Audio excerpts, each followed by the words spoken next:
And welcome to the second ever installment of WWE NEWZFest right here on YouTube.com.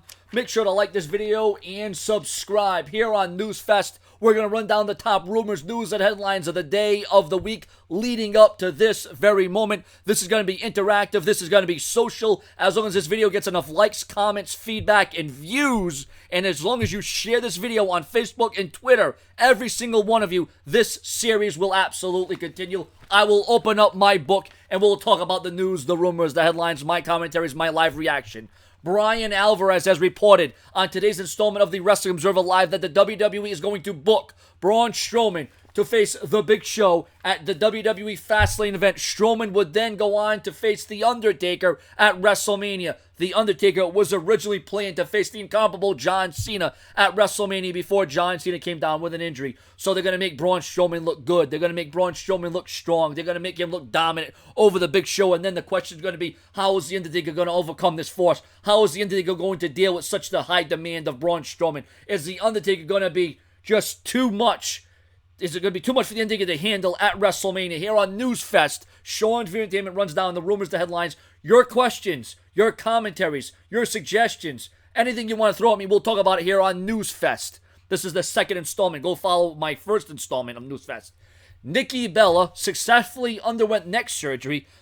However, there is still no timetable for her WWE return to the ring because as of now, her in-ring return is questionable because it is a career-threatening neck injury. Also, Daniel Bryan, in one of the top stories of NEWZFest this week, Daniel Bryan was reportedly told that he will never be cleared by WWE to wrestle for the company. This according to Wrestling Observer once again. And that's sad because Daniel Bryan doesn't deserve this. Daniel Bryan was cleared by two different doctors on two separate occasions, and the WWE doesn't want to listen to it. The WWE doesn't want to budge. For some reason or another, the WWE does not want to take the risk or the chance because they look at a guy like a Draws. They look at a guy like Edge. They look at, guys, Christian, who have had these injuries, who've had these concussions.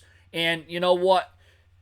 If it's this serious, if it's this brutal, if it's this bad, maybe the best thing would be for Daniel Bryan to move on and do something else like ROH or go to TNA. But the WWE reportedly wants Daniel Bryan for a non-wrestling role. But I just don't know how happy Daniel Bryan would be under those circumstances because Daniel Bryan loves wrestling. He loves going in there and showing his stuff. He loves the reaction. He loves the crowd. He loves the anticipation. But Daniel Bryan isn't getting what he wants, and that's a sad thing because the WWE doctors won't clear him. Or is the WWE just afraid that anything Daniel Bryan does is going to overshadow Roman Reigns and the run they're trying to pick up at Roman Reigns? The Wrestling Observer newsletter reports that there were people backstage freaking out over the incident that happened on Raw when The Rock addressed the fans at ringside that were just dressed like, Hulk Hogan and the Macho Man and the Undertaker. The feeling is that anyone else short of John Cena would have been fired for the incident. But what can they do? It's The Rock. He can do whatever he wants, go over in time, vary from the script, etc. So the WWE, obviously, they weren't happy. They weren't impressed with The Rock doing that. They didn't want that to happen. They went off the script, okay? They went against the grain. And sometimes if you want to make things interesting, sometimes if you want to up the ante, sometimes if you want to make things compelling, sometimes you have to do that sort of thing and go off the script. Naomi is reportedly dealing with some kind of injury, like I reported in WWE NEWZFest number 1. Sheamus is dealing with an injury as well. The WWE injury list is just a mile long and a mile wide, and the WWE cannot afford any more injuries at this time because it's already bad, it's already drastic, it's already weighing down the WWE in a big way, and there's already rumors and speculation that the WWE is very worried. The WWE right now understands that their back is against the wall, and it's going to be very tough to fill 100,000 seats without the likes of Randy Orton, without the likes of John Cena, without the likes of Seth Rollins.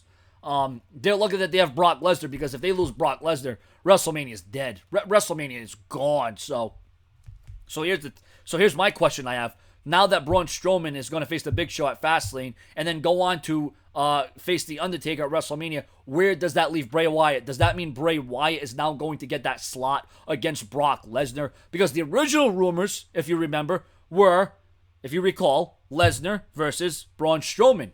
That match would have been an atrocity. that match would have been horrible. That match would have been slow. But now if you have Bray Wyatt versus Brock Lesnar and you're trying to put over Bray Wyatt, this could lead to something good. This could lead to something that could really sink your teeth into. You could be on the edge of your seat. As long as they continue to make Bray Wyatt look strong, be the most motivation that he is, and bring that kind of aura with him. So that's definitely a good thing there. And that's about all I got for this episode of WWE NEWZFest here on YouTube.com, where I compile the news, the rumors, and headlines, and it's an extended version of the rumors, the news, and the headlines that I bring to you ongoing daily, up to the minute, up to the hour, up to the week, up to the month, here on Sean's View Entertainment, where it is always prolific, consistent, and dedicated. There is no doubt about that at all.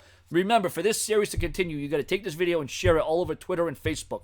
Make sure to like this video, subscribe, leave your comments, your opinions, your feedback. And once again, if this garners enough views, remember to check out the first installment of NEWZFest, the video before this one. Go check that out. Subscribe for more.